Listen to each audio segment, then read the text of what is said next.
दुआ को जब पता चलेगा कि सरफराज उसका बहनोई है और फ़िज़ा की शादी जो है वो सरफराज के साथ हुई है, तो उसके बाद वो बहुत ही ज़्यादा हंगामा मचाएगी। उसे यकीन नहीं आएगा कि ऐसा कैसे हो सकता है। वो अब बताएगी फ़िज़ा को कि ये वही लड़का है, वही इंसान है जिसकी वजह से मेरी ज़िंदगी बर्बाद हुई, जो मुझे अपनी माँ से मिलने के बहाने घर लेके गया था और फिर मुझे बेच कर आ गया, और फिर मैं दर बदर की ठोकरें खाते हुए यहाँ पर पहुँची हूँ, और इसके साथ तुम्हारी शादी कैसे हो सकती है। ये बात जब पता चलती है फ़िज़ा को, तो वो भी बहुत ज़्यादा हैरान होती है कि ये सब क्या है। तो मैं तो इसको अपना शौहर मानती हूँ और मुझे नहीं पता कि ये इसकी असलियत ये थी। अब यहाँ पर फ़िज़ा जो है वो बहुत ही मजबूरी में इसकी सारी बातें सुन रही होती है और इसकी सारी जो है जुल्म सह रही होती है। लेकिन जब फ़िज़ा को ये पता चलता है कि इसने जो है दुआ के साथ ये सब कुछ किया है, तो उसके बाद फ़िज़ा भी उसकी कोई बात नहीं सुनती और उसको रख के थप्पड़ मारती है उसके मुँह पर और कहती है कि मुझे तो शर्म आती हुई है, तुम्हें अपना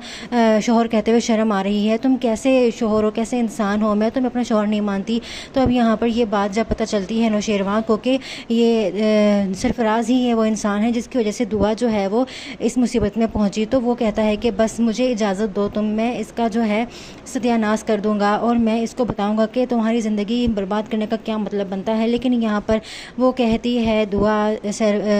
नौशेरवा से कि नहीं, अभी तुम कुछ नहीं कर सकते, अभी वो मेरी बहन का शौहर है और अगर तुमने इसको कुछ बोला तो मेरी बहन बेवा हो जाएगी। लेकिन यहाँ पर फ़िज़ा कहती है कि नहीं, मुझे कोई फ़र्क नहीं पड़ता, मैं इसकी बीवी नहीं हूँ, इसकी बीवी होने से अच्छा है कि मैं बेवा ही रहूँ, तो मुझे कोई परवाह नहीं है इसकी, और ना ही मैं इसको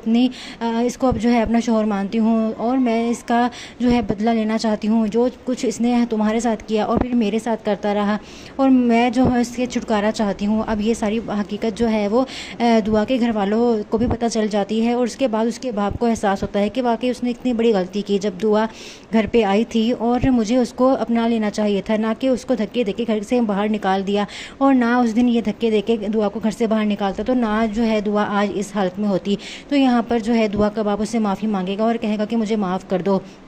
मुझसे बहुत बड़ी गलती हो गई। और अब सरफराज के जो है बुरे दिन शुरू हो जाते हैं और सरफराज को जो है नौशेरवा ऐसी सज़ा दिलवाएगा कि वो सारी ज़िंदगी जेल में ही सड़ेगा। और उसके बाद आप देखेंगे कि किस तरीके से अब जो है दुआ का बाप जो है वो छुटकारा दिलाएगा सरफराज से फ़िज़ा को तलाक दिला के, और वो कहेगा कि मेरी बेटी बस मेरे घर पर रहेगी, सरफराज के घर पर अब नहीं रहेगी, क्योंकि बहुत बर्दाश्त कर ली सरफराज की सारी बातें। आने वाले एपिसोड में आप देखेंगे कि किस तरीके से अब दुआ को जो है कबूल कर लेंगे उसके घर वाले, और उसका बाप भी माफ़ी मांग लेगा और साथ साथ नौशेरवा को भी कबूल कर लेंगे, क्योंकि नौशेरवा जैसे इंसान के साथ शादी कर ली है दुआ ने, तो वो बहुत ज़्यादा शुक्रगुजार होते हैं नौशेरवा के कि तुमने हमारी बेटी को संभाला और इधर उधर ख्वार होने से बचाया। और नौशेरवा जैसा इंसान दुआ की ज़िंदगी में आया है तो